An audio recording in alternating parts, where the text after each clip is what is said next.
mampani na na adodan kwakufu ado ena dia to just say ekroye enya akwan ni bi na mom eno nko an control do a MPP amanyoko ni hia wo betimi edi enkunim. Leadership will be determined by the ballot, not by force, intimidation, or intrigue.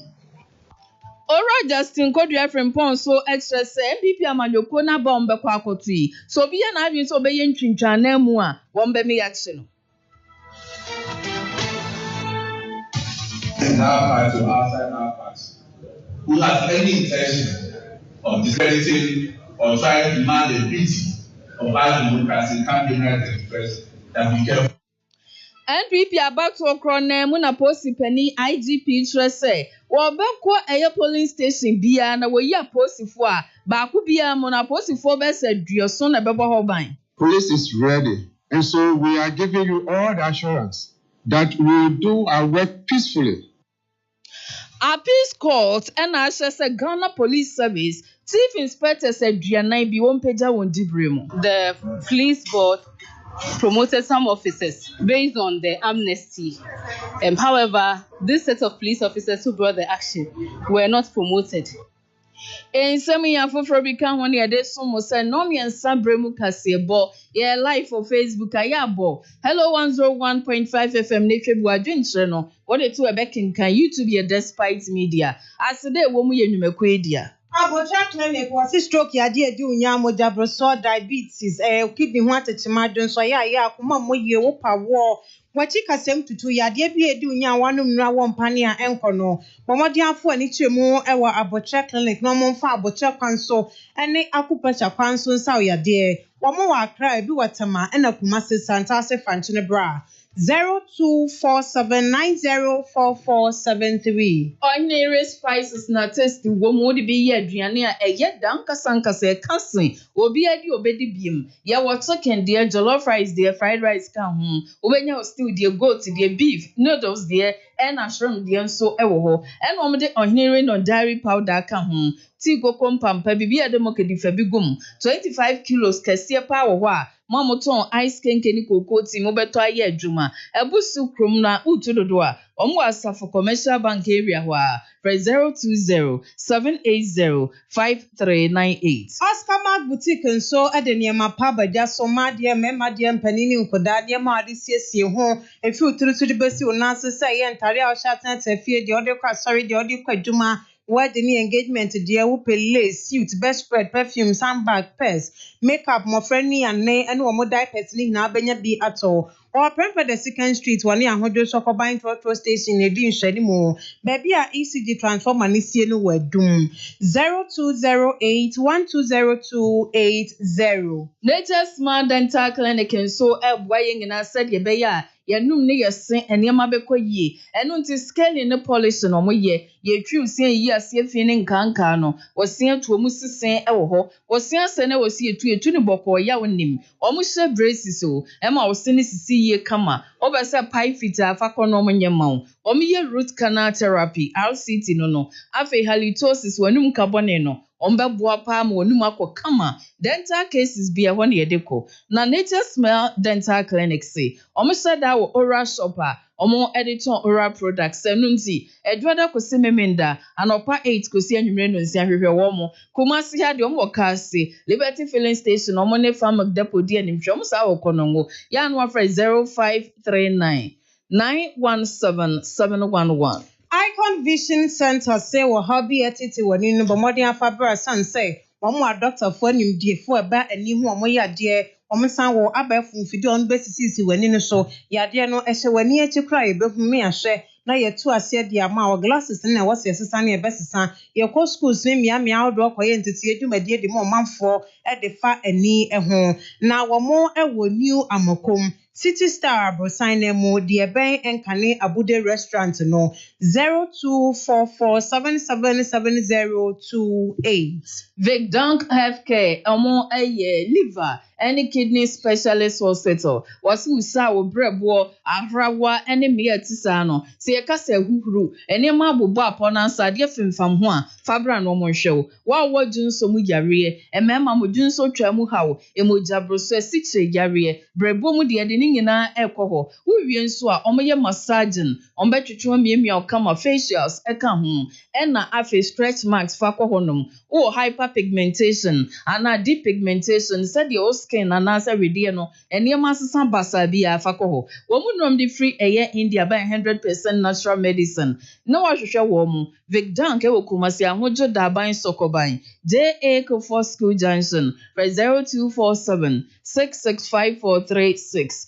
Yani Amoti and Kenvie Ayame, Mame Amaste Wabraketi Mine. Abena Ejapoma. Afe Kasiabono Enchemu Eni. Kanema Penny Nanado Dankwe Kufuado, and all catcher Edipenduma, Wamo Preso Betu Frankadiama, New Patriotic Party, NPP, Amanyokoni say, was the woman so will be big as see upon the best woman so. No mama went no more pa. Titru so mbeto abanawia e wo se eye kroye wo se kroye de eno ne ade kesi ehia pa wo se ewia se praye uyi ba kwa nebuo na nso kaboma untimi mumu ne etena nso ka ho enti na o ka kire mo se e ba kroye wa amanyokuo ni mu a enya akwan ne ba kwa ebi omunyi o eno ne kwan ba ko pe no kontrodo a omunyina wo so mo fa so omunya ne dendenden eno nso ene betim de enkonimdie abre amanyokuo no kane mampani na adodankwa Kufuado, Eddie Semina to dra another ya. Ebram Pipi Amanyokono 2 1 suffer a nipenduma, Ombesum 2 franc and so mumrai. No more for Monsamesha a year as some dear pomasi. No one in answer one who bosse, one bema quine amasum dear Eddie Henny. Ain't in a way, General Bosmane that also you know, and one more call ya, Omdo Mosakosha and Kratasi. And it's a canem penico piewa, what is saying semi air to done what she say. Ebe sinano, so NPP Amanyoko. No ma womutiri mupo womususu ya no madwem pa omwo edemo man no Ghana de so dodo na edaso yo makono pa omuni di NPP amanyoko na ti ena NPP sa amanyoko ho no so no esu sene ankrankra bia we na kire se eni kwaso mantiti mu bam omoma kroye ya de kesi ebehia wo mo titiri kra ene ebra omakwa akosia no mato abano awie. Leadership will be determined by the ballot, not by force, intimidation, or intrigue. While the ballot must decide who becomes what, the true test of our internal democracy lies in the conduct of winners and losers alike, before, during, and after the contest. Fellow patriots, a party that cannot manage victory with humility, dignity, cannot expect to win the confidence of the Ghanaian people. As we are reminded, a house divided against itself cannot stand. In such a house is certainly not attractive to the electorate. Ghanaians are watching not only what we say, but also how we behave. I know the campaign has generated some heat among aspirants and supporters. I believe I'm qualified to say that we have seen it all before. Do not be discouraged by the excesses. The thirst for power and the unity required to win power must combine to motivate us to choose fraternity over factionalism once the primaries are over. Kane mampani na adodankwa Kufuado and small little Johnny B in here. Church for penny edema NPP amayoko no eyora Justin Kodua Frimpong. Wade kwakobo akọ ediama party atitafo no omanfo ni hinan se abebeba so memene da January bosu de to so dia saba akọ mokoto ede yi frankatuni ediama amayoko no wo bia akọ otimi po na se waye wadwen se abatro na se oba beye basabasa ba besai abatro no ene IGP nso ne mrantia no eba nti wa obaya niema ensem fatan won bechew na embrano anywadi na abra owura Justin Kodua Frimpong ekasa abra na mpanifo peso tu franka de ma NPP amayoko no omodo omonsa ehye entiase apamase astin san se See a bob by one quarter aban, so better abaning in avian, be by Yashumdreno, and Ora could be extreme say, parts in any swadi moon say. And prepare on bombs on the quarter to abaning so better abaning in avian, on Pay your attention if I to my perfra. Na bambo jan and now so ewo mia who do better abaning our Ghana fana bebia. And no shooting on this alcohol boy, air quadiam will be a sem. Wobi bia nhwe no ye san say January bosom that was dia saba akon abato no mokwa akoto no one person kabi mami kabia mamo no efa no ntuma pa efra enu nti wo bia waye waden say obema basabasa yes anasa bokwa akoye niam ensem fata no ene IGP so ne mrante no maye krado pa say wo so ade beba no mso de behia no mo akyewo akwa akotum afa nso so mo sra empanifo ye prefankatu ni akonya ni na sa wo mo sro bibia Wobia enim naso no wanya de se na efata. In our party or outside our party, who has any intention of discrediting or trying to man the beauty of our democracy can be united first, that be careful. That on that day, the IGP and his men will apprehend anybody who tries to talk to them. The chairman, I cannot take my seat, but also bring this important comment to our aspirants. Please, all of you should understand that none of you, even when you be, as you are in and therefore you need of your rights to be able to win the elections in 2028. And therefore, let us not see that this is just a fair contest. This is a contest of just how to show that have the support in the party. Whether you have the support or not, when you win the 9th you still need your brothers to carry on for us to win the election in 2028. And I can assure you that as administrator of the party, every support that we need to give to our aspirants, and even after the election, the process of reconciliation to bring everybody on board, you can trust us that we are fully prepared and ready to support you to make sure that we rally ourselves together to fight for the victory in 2028. Thank you very much. Ora Justin Kodia Frimpon ne ana yete ye no eno atire no ena titwani ya wada NPP Elections Committee ya no Odoyanfo Joseph Osewusu nso eka kire empanifo no ma pray franka tubre dibre ewa mayekori nso obesre paase ye to aba ne wi ade besi bia se wodi nkunim o se wodi ntwi o fansa. The main purpose of this peace pact is to get the contestants upset that the process has so far been transparent, inclusive, and fair. That we want them to commit to accept the results and want them to commit to support whoever wins out of the 5 members of the team of saints. We believe that this will allow or enable members of the party to build the sufficient confidence we need to be able to freely campaign and vote for who they choose. Our faith and prayer is that this pact will be taken seriously as a pact, a binding act between them, the team of saints, the party, and our God. I pray that at the end of it all, the New Patriotic Party will come out of this stronger and ready to face 2020 general election. Ora Joseph Osewusu ne ene yete ye no kwakwa mu no ena enka ne mrasebedwamu achiamehene Professor Aaron McQueen so ekasa no wase yeto aba ne wi ade ehia ye nkabomu party achitafo ene wo mu tu franka ne bia wo mani nkunim no mo di nkunim bia no obesre pa se enkabomu na ehia sa amayeko ne kabomu anasombe betimi aba eno ti yeto aba ne wi a obi anyi watinu aka me bia nto bebe no mo nkamom enye baako afi wo hyebo se aba no mbeto no so pepepe yo ebeye adwuma. An IPAC created also by the party. That is the internal intra-party advisory committee. They have worked together so far with the contestants or their representatives. It means after the event, the victor is the leader. A credible register has been compiled as newly established. The police are present here, and we are glad they are, just to underscore the point that we are not doing a secret election in any corner. It is open, transparent, and there will be no cause to complain at the end of the exercise. Everything has been done with collegiality and conviviality. has now become a blueprint duly established and duly located at the party head office for posterity. And we trust that by the end of the exercise, we shall all be glad and continue to be members of one united family to work for victory for our beloved party.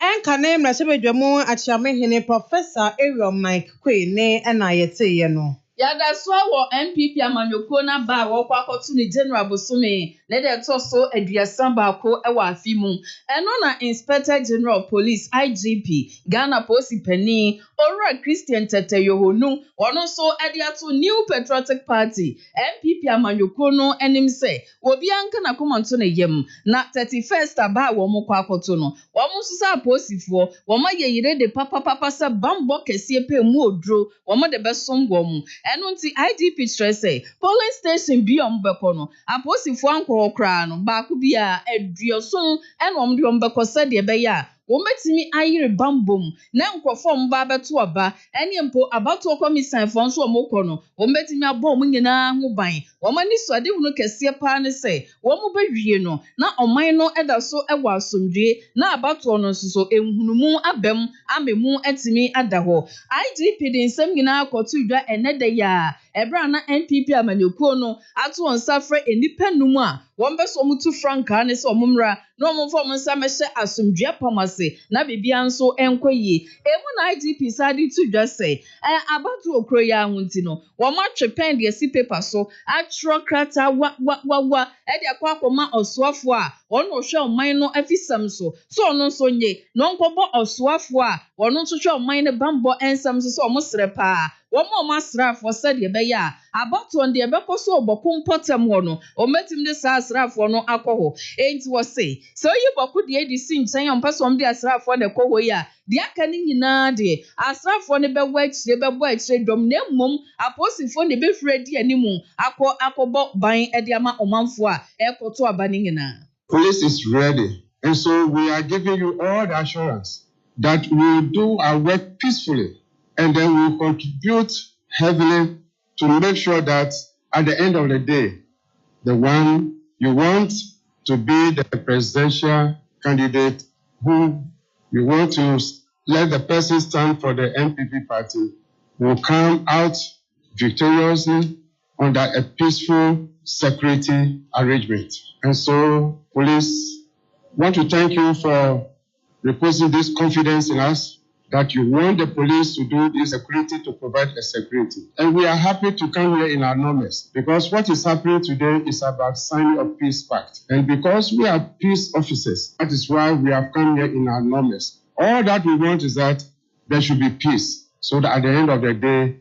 everything will go on successfully and we shall all enjoy the fruits of the exercise that we have gone through.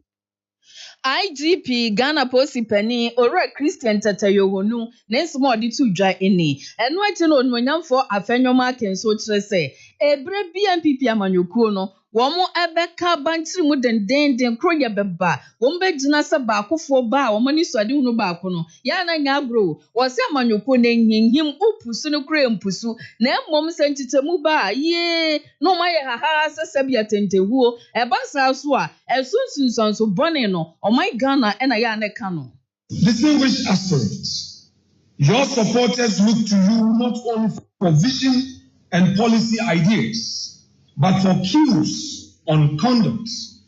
The tone you set will be a tone that filters down to the grassroots. When leaders speak with restraint, supporters listen with restraint. I humbly, therefore, on behalf of the mighty 87 in Parliament, urge all aspirants to conduct their campaigns with civility, respect for internal regulations, and unwavering commitment to peaceful engagements. Disagreements are inevitable in any competitive process, but they must be managed through dialogue, establish mechanisms, and the authority of the party's institutions, not through public confrontation, insinuation, or rhetorics that deepen divisions. Today is not an ordinary party ritual. It is a test of leadership and patriotism. This peace pact is not only about who wins on January 31st. It is about whether on 1st February and beyond, the MPP will still be strong, united, and credible in the eyes of Ghanaians. Ghana is watching a party that has, at its best, delivered significant reforms. Talk of the free SHS, talk of the health insurance, talk of the industrialization drive, 1D, 1F.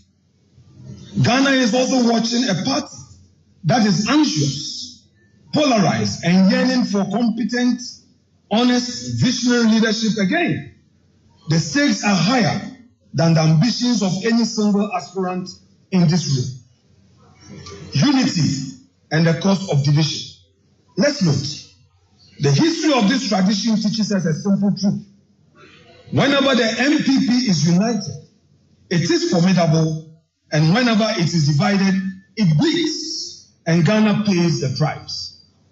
Onwenyanfo afenyoma kensun small di tu dwani na ne krakra mu no na efa painting ono oye ohina wo bompata traditional area onu kroya na okoya National Peace Council kosi wonnan eno ono se di tu dwase wo srese kobase ewiase wo hawo ho amane bi wo ho a wonipa nya basabasa ye na wo beyi a wo benya anuye enti na wo ka kire enipa numu a wo mo presom betu franka ne se so obi wo menase po bia na ha bi no onsoda ntiase a enhyehyɛ ye ne kwan akodo a wo mo de egu akwan mu no woni kro ne mfa so na wonnan na yawdi adi sense ebia obefa basabasa ye kwan so. In the event that any or all of the four contestants who will not be successful in the January 31 elections are dissatisfied with any of the steps in the elections, please use the laid down party mechanisms, including the mechanisms in the peace pact, to address grievances. The one successful person must also be gracious and magnanimous. And remember the African proverb that says that if you want to go fast, go alone. But if you want to go far, go together. Remember that violence has never been the solution to addressing grievance anywhere on the planet. It can only escalate it. Nana efa painting na eye ohina wo bompata traditional area.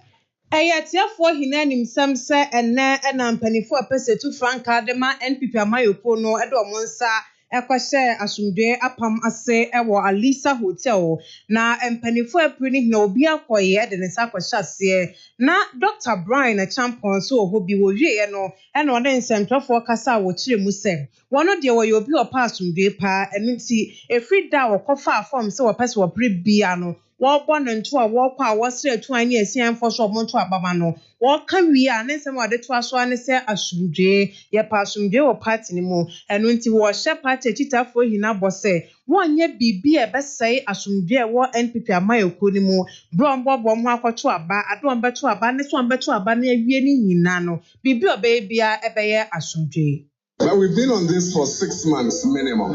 6 months we've been on this. I think largely it's been very, very civil. In the last 1.5 weeks, I don't think anything is going to pop out of anybody's mouth that will create any problem for ourselves and for the party. Largely, I expect it to remain so. I'm going to win and I pray that I get their support. But in a very unlikely event that anybody else emerges a winner, absolutely, I will support them.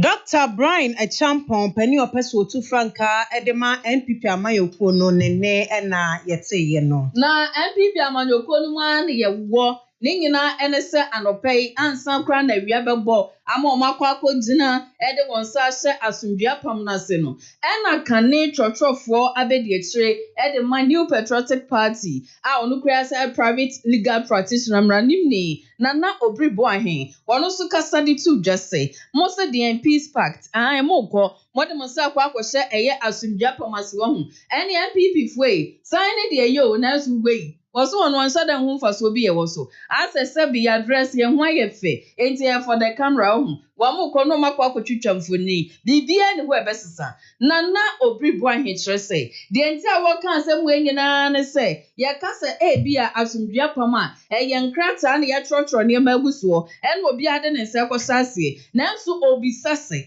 Wamu konom domusasas, almost sign via. Ebesa bibia na entoa ye omo boya ayatem de die nkoano atem de die ne begaya na wo se efri bra enipa num yi wo muti so omo pese omutu franka edema pipi amanyuko no no omo sase so omo bonto ase nkofo betai wo magi no atem didie wo se ni fita ne kokko onya agro wo mu bia we di ne ho atem no we di ne yonko atem trese wo wadi atem ame ka se oho enti no wo se we no omo science ano na asesa atem didie na Jidi pass a bebrebe ya koso atem didie enti omuto oba ne wie no yi baako a wo ma maka no wo metimi atai baako nati no metimi abonto aboa ewa afi 2020 aba mba beto na wase wenti no kasa ise we die mfoni bi keke eno mu kotwitwa no na nipa num ni nyina asesa bi abufuo eno mo de nam wade nsam nyina kotu dwa wa ade atia bia eye morning so dwumadie kese a OKFM eye bra lawyer obribo ahen no mo kasa no se sesi a wo hwe a we bu afo no yonko we obibiti a no yonko no mo kasa na we di atem enti so mo do mo sa hwe ya sikaka ensa trebe na ba fe no mbekọ machi no makọbọ nto ana enti no so we die edu baabi a mo me na da ye ho wo se MPP sa amanyoko mo na ada mo ho wo ma kasa nimde ko no mo nim se ye nipa yin so de enyema bebre na atetew na no nkyere so mo kosan we no na pepa bibia Fan afinje apam na ya woda nti ba cha afinje apam no na ya woda ya tena fie atedidi abedi di ba tafo di ba wo mbebe ja didi ana no me nda bebe ja didi atedidi na na kopese be kwa koto abada ni ga ga wa mo tati ye ni na no we group kasetia we kasetia we want to send the peace factor I mean we dey na yan ko kenase ni yan sign we are ye nyina oh say ni for the camera because you see obi akatema to obi ho a wo mu wi a wo say ni parko won timi ko gina so wo ye campaign daddy ma obi akoka afa obi akita ni bia ka kire flag bearer bi say wadwene mu bi say yakobie wadwene bi say be hwa wadwene nya wo yare ti na say flag bearer no ko woni ni pa no ka sa ase no so no omra na kan campaign team ho ana is it normal it shouldn't be a normal thing campaign be so for instance obi number bi na obi akoka abakosem muntun aka abakosem bi say no kru anya no kru but that is even captured in appear maker na say akoka baumia ye liar na say baumia ko weni nti sa campaign ni pa no kan sa ase no so abakan campaign ho ana I mean we should learn to be honest and sincere and forthright all of us should learn to be sincere forthright kabi so anyman kura nyankopon no kura no it's material you are dealing with human beings so anyman kura no nyankopon kura didn't talk of numbers nyankopon talk of sanity civility and decency now this is what kakiro bi say obi atita ni go so monto mawi na yire ye fulani me ya mi campaign na person da flag bearer na mi yire ye fulani nya eti fulani ni nya nipa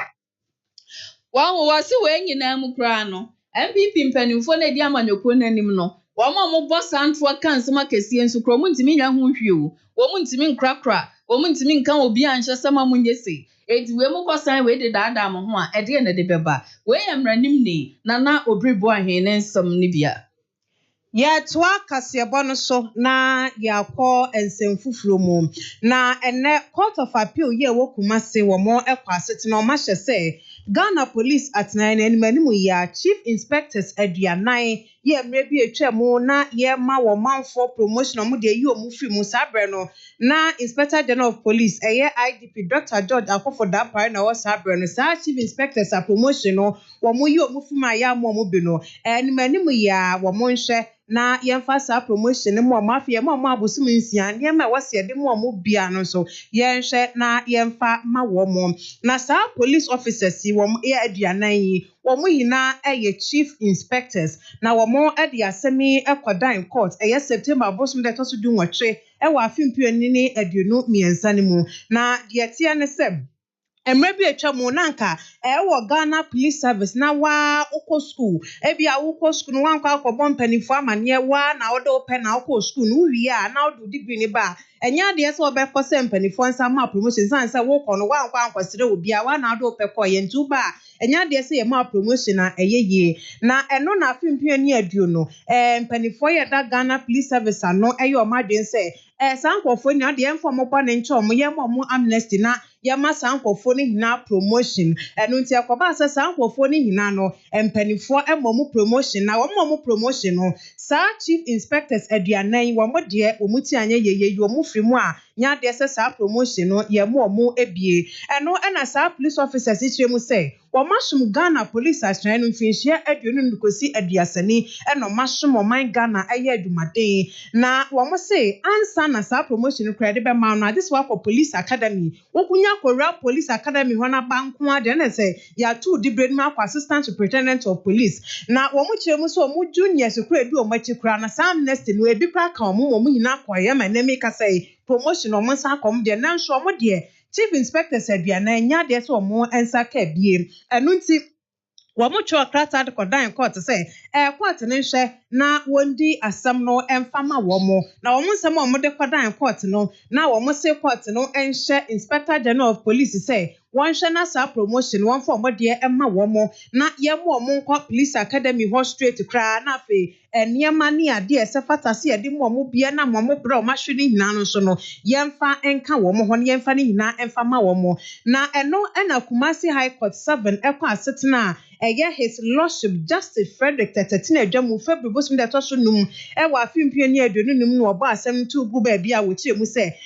omunyina so omode ba ye no nhye da ni nyina so sa san se wo police service ni mu a enya de se bia ebetimi agina degree ni nko aso ante be kasa school no nko akọ ya so ntie be ma promotion wo mra ni hye de ye adwuma ntie ba asa no police for asem no omde kọ ye no omo bokra etu baabi police for no asem die no anyo omode ntie omo san kọ appeal esa edesan de asem no ekodan court ni biom na no na court na ekwa asetena ajadefo anasa 3 member panel na tina adwamu court of appeal la no his lordship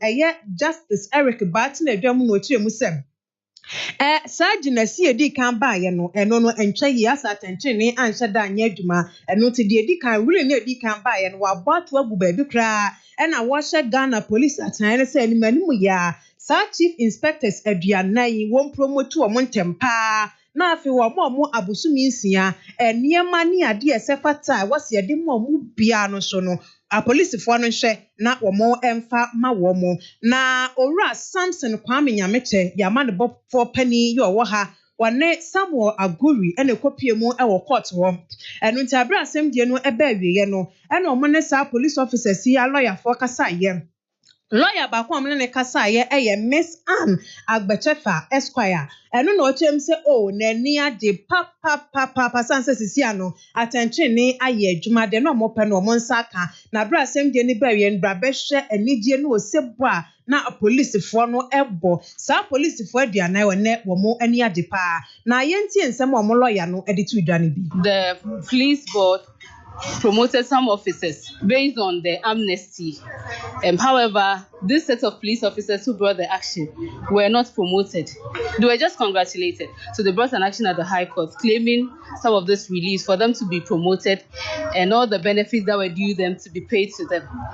But at the High Court, the action went against the police officers. And so we appealed to the Court of Appeal, claiming the same reliefs. The court actually asked us to inform the court about whether the writ, how we came by the action by instituting an action through the writ was a correct procedure or there's another way of going by the action. Luckily for us, today the court gave a judgment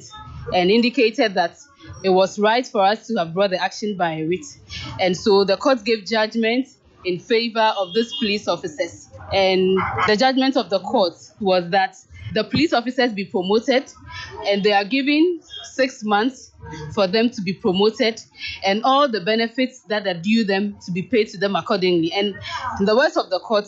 the act of the police board was an act of injustice which did not inure to the benefit of this set of police officers who are all eligible and who deserve to be promoted. So today, it's actually justice that has been served in favor of these police officers. We are happy, and our clients, these officers who are happy that today justice has been served as always.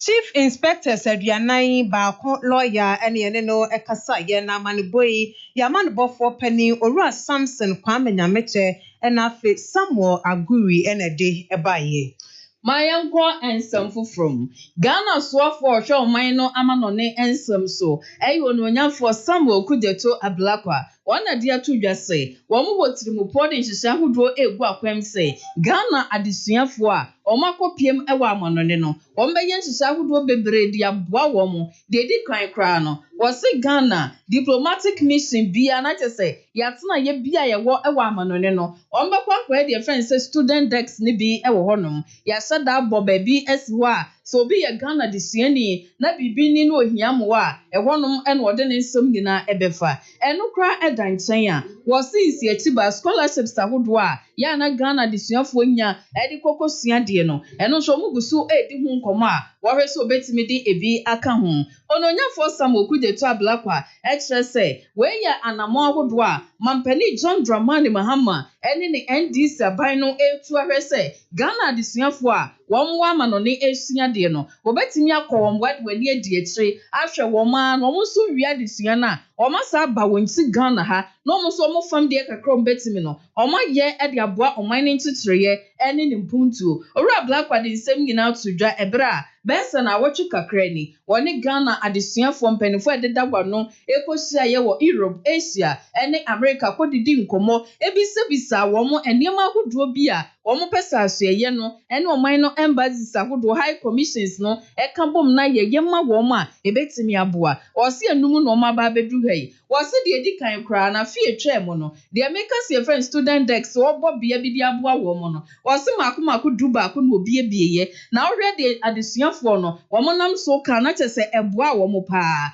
enu na koyie nti eno mbese esi de diplomatic missions aduasom yenu a ye wo wa manone no omu ye bi wo ho nyina edeboa enti ene ye we general bosomne de to so aduanum yenu eno ononyamfo ablakwa o tro sansem go Facebook a wo kire se ahye ne hye ya omode egu akwan mu no krabi ene se omne international partners no onso okwa amonone a amanye ne mpanifo ahodo a ye ne omoto kese no omne omudi nkomo se ade bi koso a omo ye tia Ghana disuafo ewa amanone na ya pa their friends say English proficiency requirements no wose anu wo hye so obi ye Ghana ni no onya brof obroni no akodru amanone na opeso kosua de na ye de brof den say ade wo tro ho so hwe de mu oden timi di nkonim ansa na yafa no wose wo de omne mpanifo kasa say enkebe ya nsachire bi mra wasa na mo no nso a wo mutu no adisuafo ni nyina anim a wo nyina nso ani egye ho pa. Yewie kasiabano ewo awowin na Forestry Commission krabata ye wa awowin say kwofo bi etu foma gudie okwaye mom yedum yensa Ghana fo ya kwa kwache wo mo na ye ba ne se Forestry Commission no enya ntie say omanfo bi akwa kwahye ye Bointano Forest Reserve ni mu a omu etu efom agudie enu nti omu kokwaye no omu kojema ene asem krom kwahye ya mpa nso omu kwaye no na omanfo bobo apata ahodo ennan ewo kwaye no mu baabi a omu tu fom agudie ene omu ekwache sa nipa dumiensen omu kwaye nso so sa apata no mabɔ no na omu hu sa shamfine machine ni bisi ho ene enema ye de ye galamse ebi na ebi wo ne hinom padwatumu ehyi ni hina enipa dumiensen so ya chi wo mu edo makwa akodan Win Divisional Police Command na hwehwemu eguso a eye adwuma abobo apatane ade na omakoshemu a omo astati se omo bedi omo nyamfu na sembenti enomu na yehyehe machines a omo ewo ho ene ampata omo abobo onyina ena yesese omo nema jeje pumping machines a omo de ye ni bina esanse mo wanti yefa enema no kakra bia ye betwia apagya de apa anina de yeshino ahom na ye de ba ye de omo ye chini patetin ene ye de omo police station asabe ya mi kase police church room caution state ye de omo aba court. Ene a yeti ye owura Joe Apia Frimpon we mensini manager of that forestry commissioner no wasan to aso e de kokobɔ de momanfo ni nyina se afi Ghana man pani na ni abrepa wo se wo mumtu galamsey no enya de so obesoso mu tititu no mo mutu no kwayem no nsuo so no yete wa waso ba hye pa na ono so man pani aka no wo de osebe ye oyo enu nti wa ye bekyew e wo kwayem anase nsuo bi so se wutu fo magudie no yete wa emra no ene wo ebedi. Tano no ni baby a nsuo no green wa protecting nsuo no ho na omo essay niema enti no yanam sa kwanya isu woni omo say nobody should get there. Any person found there no yade no ama court ni nedi ni aban emra so ni nedi aban no so ani abre say sa niema we nyina ye betu ase enti say wa wo de be hye won sem se wo be kwakoye ne de wo bi kapa we a district manager ya that forestry commissioner no ewo awowin owura Joe Apia Frimpon ne na yeteye Omanfo adwenkyerɛ amode aba ne bi eni Azeman Azeman Ventures Kronom oso oni edwa no enedi enimhwɛ oso oka kyerɛ MPP delegates ne nyina so omokɔ no omonkɔhwe opani a wogina nanan so ni mudie wosoro ogwani suade hu no na odi nokre no mohwe enipa no so moto abane manu mpo wie a obetimi aka wo bia bomu na afa December bosum ne de toso aduasa baako moto abano amasa nipa no na afa 2028 wakogina mu etu franka e de ama wo mo wose nkyira nkoma kronom hene na eje kwatin Benji edi finfensi no de eba no se MPP fo wo mu hina ta Dr. Mahmoud Bawumiechi adi abatu o man chance e free grassroots wanu nti obi on be yi na ba bia se NDC ama ekoni nipa na kopre wo bedi nkunim pa wose wachia no nyamfa wisdom osebua ma oye MC e wo Achuma Wabeja South Komensa Pillar 2 so na odene diaba osi AKGBC wasi Dr. Bawumia mama na kwanya fufuro Akan efu ankono pani ekoto abenti osi time aso delegates misremo monto abani bumfama Dr. Bawumia na nhyehyɛ papa opeso de betisiu wasi eye one constituency 10 appointees no ebeko yi pa afi wasi Hajia Safia Muhammad obonabaso also obeye next NPP National Women Organizer or you hopeful and Honorable Bright Estelfi Kumi on see a next NPP National First Vice na Komensa Pillar 2 dini Kwame Fosu di free Achuma Boko abotanso no de ba no wase asumdwe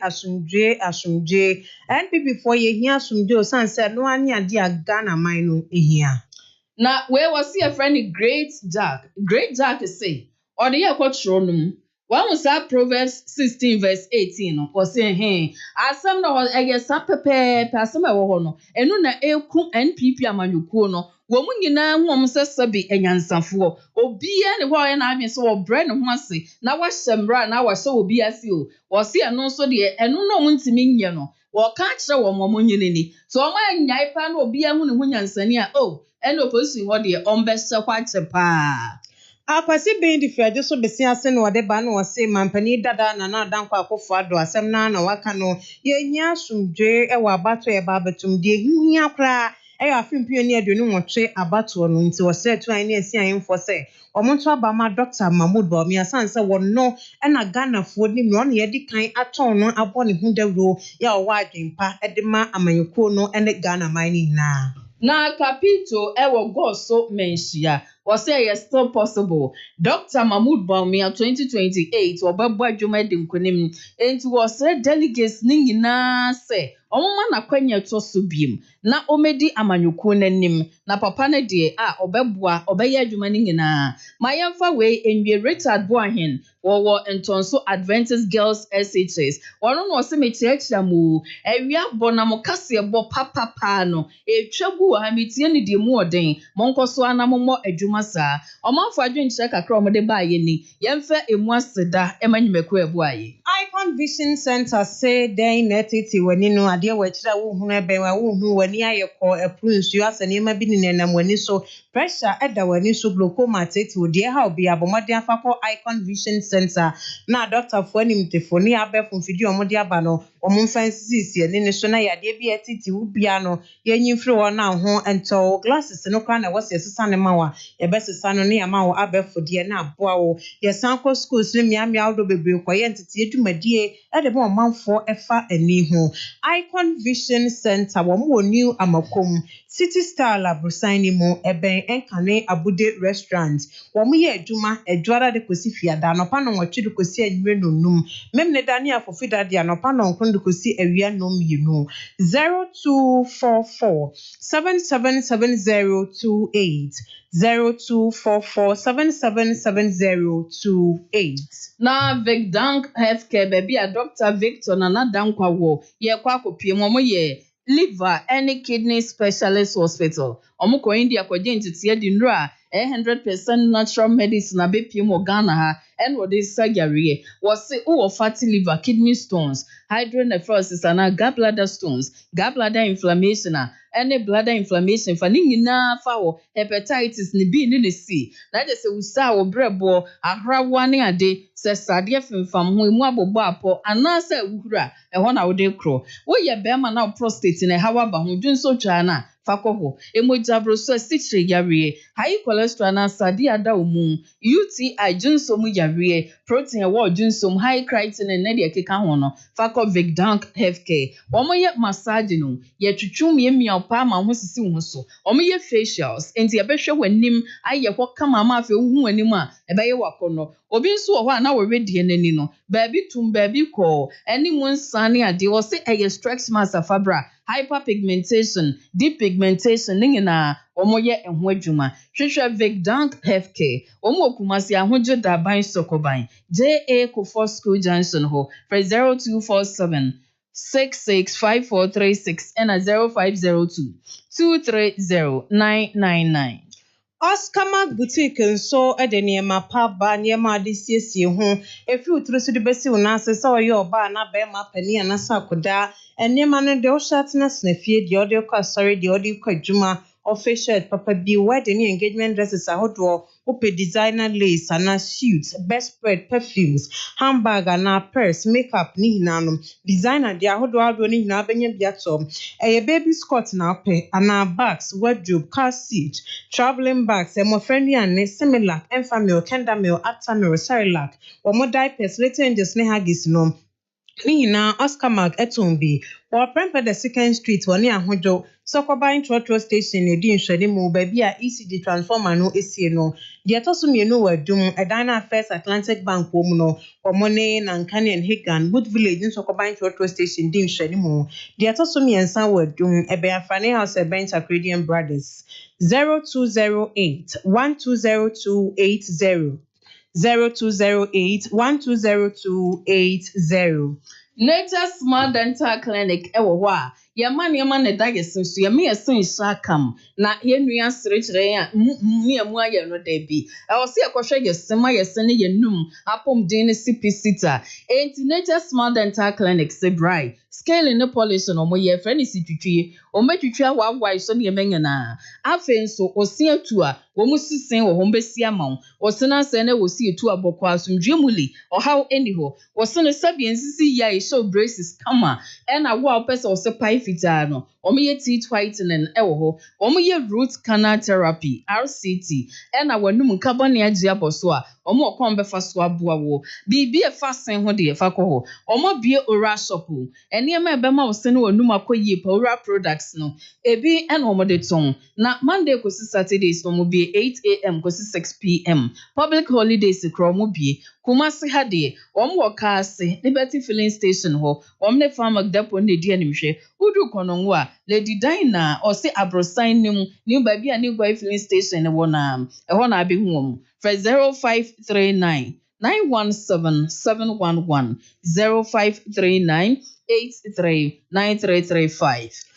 Abotra Clinic was a yade ben na edi wunya stroke yade moja broso diabetes junso ya wo kidney no hawa ba mu anasa akoma no moye wo pa wo yo ba anase be ma wachini se bi ma wachi kasem tutu yade awodo a edi onya wanu nwa wo mpane ahye mfidie mu a enko no bomode abra no momfa abotre kwanso ne akupesha kwanso emiemia won sanso na onanso no na ntini mu mie na moja ne afurusane na ahonto womo ewa Accra Tabora number 6 wo Benguel filling station temaye afienya mata heko ECG Kumase aya Santase Fanchine bra 0247 904473 0247904473 Ordinary spices was a tasty womb. I didn't do tasty womb ede ede. Eye kama se oba aya fa lawyer kakra mobi muwa mamuka sinye sham mahonye de mahonye akono fa ordinary spices ka ho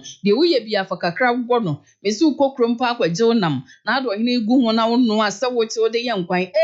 Oka ba ko hwan hwa ba wi ni nyina o ye wo chicken seasoning no wo ho jollof rice seasoning ubenya fried rice de ubenya stew de omo wo goat seasoning beef seasoning noodles de na afi shrimp so de ka ho ye wi anansan ya ye nkwan anu amo ne enuane ahodo awie no ye beto eye ohenere non dairy powder na ye tea koko mpampa breakfast na ye de agogo no we nso kama wo sakakra bi atrim ne bo kra nye din de 25 kilos abakese Oye ice kenke ana kokoti tonwa onso de no omo asafo commercial bank area ho obetimi akotudo sopu krom nso abuso ya fra 020 780 5398 and 0244 525 908 Kasia Bonesi Sanfo Kenneth obeying the master planner na bedi eche eyo tobrosi kwadwo buadu Samuel Guri Mavis Asare na Najomo na Namita Fadapo omunyina aboa bi obafia se wanso ka ho Kwame Woda ediko social media ema wunya bi hwe yani amote enkan wie eyeme maame amase wa bracket mene abena ejapoma yada masesa mo chebreti o shekia